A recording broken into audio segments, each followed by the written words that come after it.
Swastiastu. Om Awignam Astu Namasidam. Wahai umat sedharma dimanapun berada, pertama-tama perkenankan saya untuk memperkenalkan diri terlebih dahulu.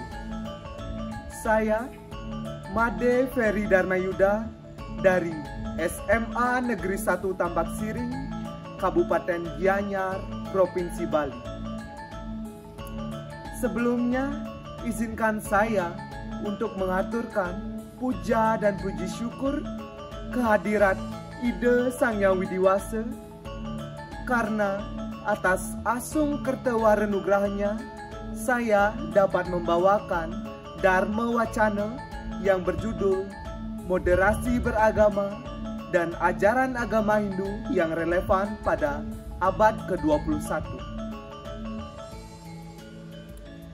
Wahai saudara seumat dan sedharma, Indonesia merupakan negara yang menganut beberapa agama dan memiliki beraneka ragam mulai dari suku, ras, budaya, dan adat istiadat. Sesuai dengan lambang negara kita, yaitu Pancasila, dan isi dari sila pertama yaitu Ketuhanan Yang Maha Esa. Maka dari itu, kita dan seluruh warga Indonesia wajib menganut salah satu agama yang telah disahkan di Indonesia. Ada 6 agama yang telah disahkan di Indonesia. Mulai dari yang pertama masuk ke Indonesia adalah agama Hindu, lalu ada Buddha, Islam, Kristen Katolik, Kristen Protestan, dan yang terakhir adalah Konghucu. Adapun syarat-syarat dari terbentuknya sebuah agama di Indonesia adalah yang pertama adalah harus memiliki tempat suci. Tempat suci merupakan tempat yang dikeramatkan dan dipergunakan sebagai kegiatan peribadahan. Lalu yang kedua, harus adanya orang suci. Orang suci merupakan orang yang disucikan atau orang yang dihormati sebagai pemimpin suatu peribadahan bagi umat beragama. Lalu yang ketiga yaitu adanya hari suci.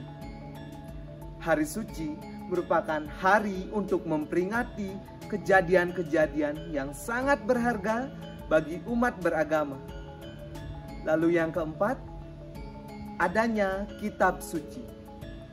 Kitab suci merupakan buku yang berisi ajaran-ajaran agama atau teks yang menginspirasi umat beragama.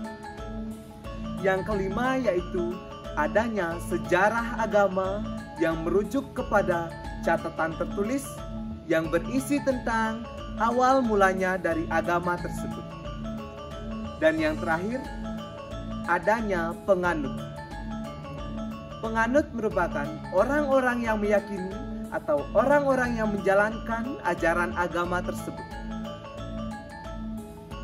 Dari keenam persyaratan tersebut harus dipenuhi untuk menjadikan agama yang disahkan di Indonesia, karena bangsa Indonesia merupakan bangsa yang berlandaskan atas Pancasila dan menjunjung tinggi nilai-nilai keagamaan sesuai dengan sila pertama, yaitu Ketuhanan Yang Maha Esa. Saudara seumat dan sedharma, berdasarkan keberagaman tersebut, agama Hindu merupakan agama yang tertua di Indonesia. Dan agama Hindu memiliki banyak keunikan, dan sampai saat ini agama Hindu masih mempertahankan keunikannya dan segala tradisinya yang bersifat fleksibel. Dahulu banyak asumsi bahwa agama Hindu merupakan agama yang paling banyak mengeluarkan uang untuk acara keagamaannya.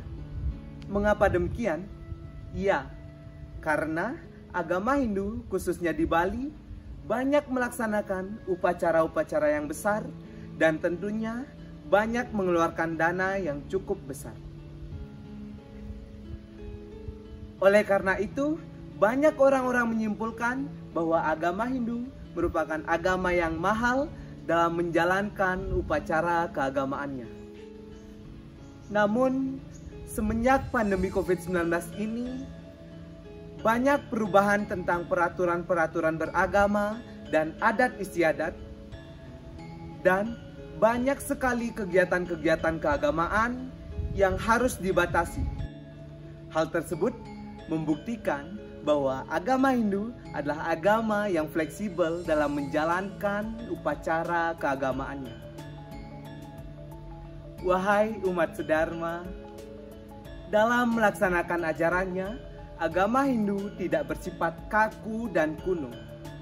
Agama Hindu dapat berjalan sesuai dengan perkembangan zaman, dan dalam pengembangannya, ajaran agama Hindu mengenal dengan adanya Tri kerangka dasar agama Hindu yang harus dihayati dan diamalkan untuk mencapai tujuan dari agama Hindu, yaitu Moksartam Jagadita Yacha Iti Dharma, yang dimana memiliki arti agama atau dharma adalah cara untuk mencapai moksa.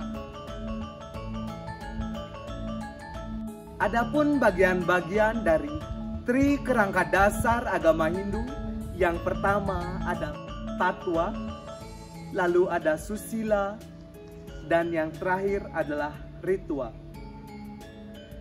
Tatwa memiliki arti ilmu pengetahuan atau ajaran yang bersumber dari Weda. Yang kedua yaitu Susila. Susila yang artinya etika ataupun sopan santun. Dan yang ketiga adalah ritual. Ritual merupakan upacara dalam contoh nyata yang disebut dengan yadnya. Dalam ajaran Tri kerangka dasar agama Hindu dapat diibaratkan sebuah telur yang dimana Tatwa merupakan kuning telur, Susila putih telur, dan Ritual adalah kulit telur. Telur itu sempurna. Jika ketiga bagiannya sempurna dan dapat dihangatkan dengan baik oleh sang induk, maka akan menetaslah atau terlahirlah seekor anak ayam yang merupakan tujuan dari terciptanya telur. Pada zaman dahulu, masyarakat Hindu lebih menekankan tentang ritual-ritual yang dilaksanakan tanpa mengetahui apa makna dari ritual tersebut. Hanya orang-orang sucilah yang memahami tentang hal-hal yang berkaitan dengan tatwa. Namun di era sekarang, yaitu abad ke-21, banyak generasi muda yang tidak hanya mempelajari tentang ritualnya saja, tetapi lebih mendalam ke dalam ajaran etika atau susila dan tatwa yang mendasari terjadinya yadnya. Contohnya, dalam masa pandemi seperti sekarang, dahulu masyarakat Hindu lebih menggunakan banyak sarana-sarana upacara, namun sekarang lebih menekankan kepada makna dari upacara tersebut dilaksanakan. Walaupun agama Hindu mengenal dengan adanya Panchayatnya, yakni 5 korban suci yang tulus ikhlas, yang dahulu sering dilaksanakan secara besar-besaran, seperti bagian-bagiannya, yaitu ada Dewa Yadnya, Resi Yadnya, Manusia Yadnya, Pitra Yadnya, dan Buta Yadnya, sekarang dapat dilaksanakan secara efisien dan lebih sederhana. Para generasi muda Hindu, saya berharap ke depannya dapat lebih memahami tentang ajaran agama, karena agama Hindu tidak pernah mengajarkan dan memaksa umatnya dalam beryadnya harus besar. sesuai yang terdapat dalam Kitab Bhagavad Gita bab 1 sloka 26 yang menjelaskan Patram puspam palam toyam yome bhaktya prayacati tad aham bhakti upartam asnami prayatat manah, yang dimana memiliki arti siapapun dengan sujud bakti kepadaku, mempersembahkan sehelai daun, sekuntum bunga, sebiji buah-buahan, dan seteguk air, aku terima sebagai sujud bakti persembahan dari orang yang berhati suci. Jadi, ajaran agama Hindu secara inti tidak berubah dan tidak diubah, melainkan ajaran agama Hindu dapat berjalan sesuai dengan perkembangan zaman dan kondisi dari masyarakat tersebut.